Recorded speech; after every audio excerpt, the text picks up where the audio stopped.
Welcome to the show, Dr. Shabir. Pleasure to be on. So today we're going to be talking about zakat. Zakat is an alms tax that Muslims pay, and it's one of the third pillars of Islam. Can you explain a bit about zakat to us? Yeah, so zakat, the word is an Arabic word, and it means something like purity or purification. Why is our charity called zakat? Muslim scholars explain that it is called such because by giving charity, we're purifying the wealth of any ill-begotten gains. As much as we human beings will be careful to make sure that everything we earn is by ethical means, something may have slipped through the cracks. So by giving a small amount, at least in charity, we're giving away what could possibly have entered into our domain without our knowledge and which we would not be happy to receive as good ethical people.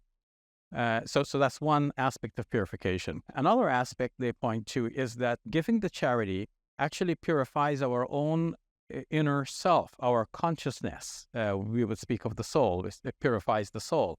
How? There is this thing called avarice, greed, that people have, the idea of gimme, gimme. And, as kids, we were told to say gimme, gimme, never get, don't you know your manners yet, right?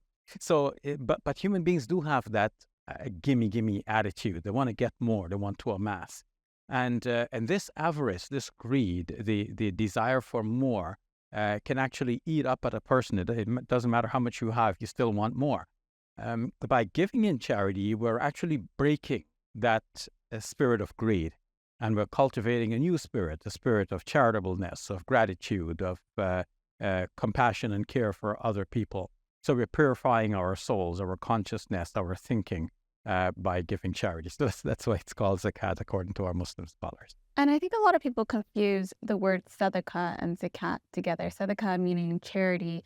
What's the difference between the two? The word sadaqah, which you've mentioned, actually is similar to the Hebrew sadaq, which is a similar concept, giving charity, which is there in the Jewish scriptures and in Jewish thought. So, there's a lot of commonalities between Judaism and Islam, and Christianity for that matter. The term sadaqah is used in the Quran for charity, and it seems to be used almost interchangeably with the word zakat.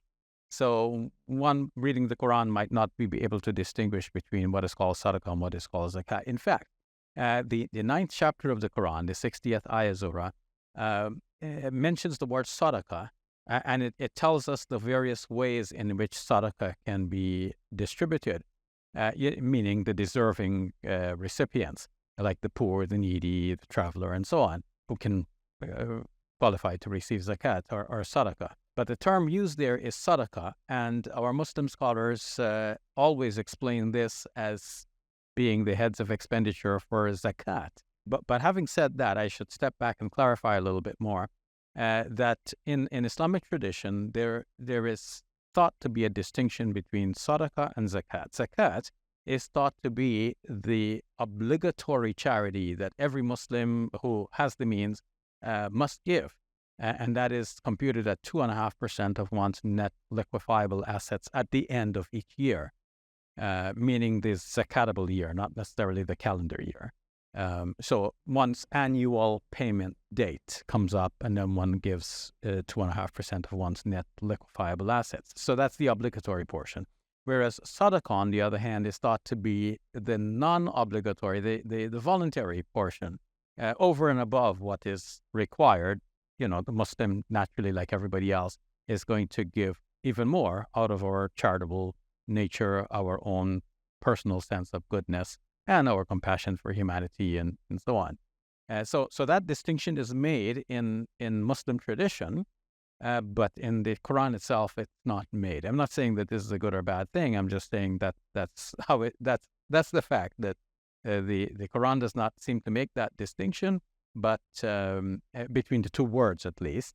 But the distinction is made between these two words in Muslim tradition. When we think of zakat being the third pillar of Islam, there must be some kind of divine reasoning behind it, given that it's something that upholds our Islamic values. What is the divine reasoning behind zakat that's beyond ourselves? So sometimes we can't know all of the wisdom of God, right? But we can see some indications. On the one hand, we already said that zakat purifies the giver, and purifies the wealth of the giver, but it also obviously helps humanity. Now, one might ask, well, why doesn't God just simply give the same amount of wealth to everybody? And then, instead of having some people rich, some people poor, why not make everybody just basically average, like well-to-do? But in that situation, there will be no striving for more. I mean, as long as you have the idea of striving for more and competition and doing better and making use of available resources, capitalizing on opportunities and so on, some people will get ahead and some people will lag behind. That's just going to be the fact of life. So if God wanted, yes, he could have created a world in which everybody is like even Stephen. But he has created this kind of variety in everything, right? Variety in health, in beauty, in riches, and so many different things. Is for his own good purposes. And in terms of rich and poor, well, in one way, the rich person is being tested. Are you going to share out of your wealth to help your fellow human beings? So that's a test. And the person who gives in charity is passing his or her test, and they will see the rewards for that in the life hereafter. The person who is impoverished has to have a lot of patience, and those people who are patient will be rewarded with paradise in the life hereafter. So the rich is being tested in one way, the poor are being tested in another way, and this is all in the wisdom of God. But if he wanted, yes, he could have made everybody the same. But then, first of all, there will be complacency. There will be nothing to do, no striving, no getting ahead. Then what would you do except, sit on your couch and watch TV, right? No work to do because everybody's got the same. Or if you're working, work is going to be, boring because everybody's doing the same thing. Wherever you look, everybody's doing about the same thing, earning the same thing, and so on. But God has created this variety for his own good reasons, and it's all beautiful. Well, thank you so much for explaining that, Dr. Shabir. You're welcome, Zuhra. Tired of seeing how Muslims are depicted in media? You can help. Support Muslim Media Hub, the first of its kind to empower young Muslims to create content for film, TV, and social media. Visit our website, QuranSpeaks.com, and donate.